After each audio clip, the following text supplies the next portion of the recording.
سلامونه دوستانو، نن به یو بل د پښتنو غټ ظلم درته بیان کړم چې برایم اخستن د افغانستان په خوست ولایت کې د یوې کورنۍ 10 تنه وژل سوي دي.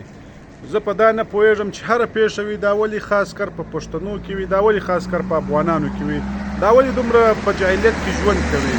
برایم اخستن چې کوم 10 تنه د یوې کورنۍ د وژل سوي دي، په هغه کې 3 دانې زنانې پکښې کې دي، 3 ماشومان دي او څلور دانې نارینه یادېږي چې دا ټوله د یوې کورنۍ وو. مخستن د شپې نه معلومه خلک ورغلي دي چې دا پوره کور یې ختم کړی دی او ټول زنانې ماشومان نارینه یې وژلي دي.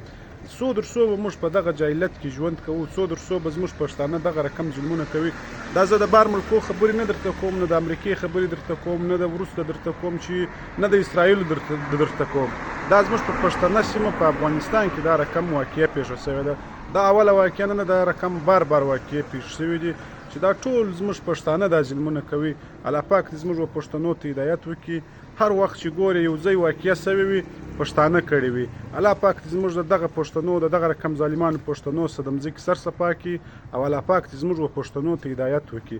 الله پاک دې پر دغه کورنۍ باندې ورحمېږي دا چې نن یې 10 کسه نارینه او زنانه ماشومان پکښې مکمله کور یې وروژلی دی چې هر څوک دي پوره معلومات خو نه پلرو، خو یوې به ظلم کړی و، 2 به کړی و، 3 به کړی و، مکمله کور خو نه و ظالم نه ماشومان ظالمانو چې تاسو دغه عمر سره وژلي دي. الله پاک دې د هغه کورنۍ و خاندان ته د زړه صبر ورکړي. ډېر افسوس راته ودرېږي چې زموږ پښتانه ورونه دغه رقم ظلمونه وکړي او موږ ورته حیران پاتې یو چې څه ورته ووایو، څه ورته ولیکو، څه وکړو.